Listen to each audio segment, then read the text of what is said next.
Est-ce que Google va déclasser ton site écrit avec l'IA?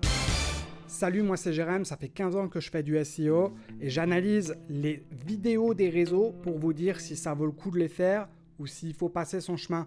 Allez, on regarde la vidéo du jour. Google va défoncer tous les sites qui ont des textes générés par IA. C'est la dernière mise à jour de Google, notamment sur les sites de forums ou de questions-réponses. Ils vont devoir désormais dire hey, ce texte-là, c'est ChatGPT qui l'a écrit, par exemple. Alors mets cette vidéo tout de suite en favori parce que tu vas en avoir besoin. En gros, Google a créé une sorte de badge numérique. Tu vois, c'est comme dans les restos où tu as une étiquette pour te dire que ça c'est congelé et ça c'est fait maison. Bah là c'est pareil avec ton contenu.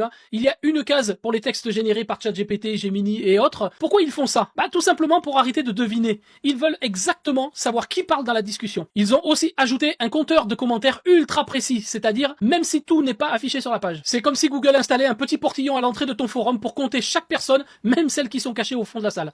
Donc si tu triches sur l'origine de tes textes, Google va vite finir par le voir et ça risque de piquer pour ton référencement. Abonne-toi pour ne plus rater aucune mise à jour et actualité autour du SEO. Alors, petite précision, Google ne déteste pas l'IA, le problème c'est que t'es une grosse feignasse, ma gueule. Cause you're lazy. Ton contenu, il reste à la surface des choses, il n'y a aucune expertise, aucune expérience. Bref, tu fais du contenu que personne n'a envie de lire parce que tu as fait un prompt éclaté aux IA. Et au final, c'est ça que Google aime pas, c'est que tu fais des textes qui ne servent à rien. Tu n'apportes rien à l'Internet.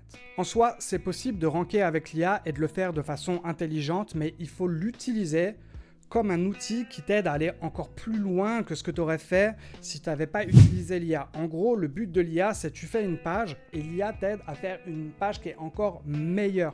Si tu l'utilises comme ça, normalement, tu n'auras pas de soucis. Voilà ce que je peux te dire pour le futur.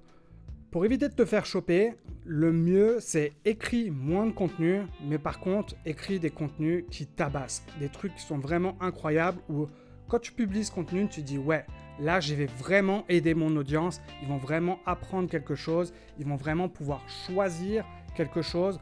Avant, c'était dur, maintenant qu'ils ont lu mon article, c'est beaucoup plus facile pour eux de prendre une décision. Thank you. Si tu fais ce genre de choses, normalement, tu t'en sortiras pour les 5 prochaines années, les 10 prochaines années. Je pense qu'il va y avoir une fissure là dans les 2-3 prochaines années où il va y avoir d'un côté toutes les grosses feignasses qui utilisent l'IA pour faire du contenu à l'appel et tous ceux qui l'ont utilisé pour faire des choses intelligentes qui aident vraiment les gens et qui apportent quelque chose à l'Internet. À toi de voir dans quel camp tu veux te trouver. Allez, c'est tout pour moi. N'oubliez pas de vous abonner et on se retrouve demain pour une nouvelle vidéo. Allez, ciao!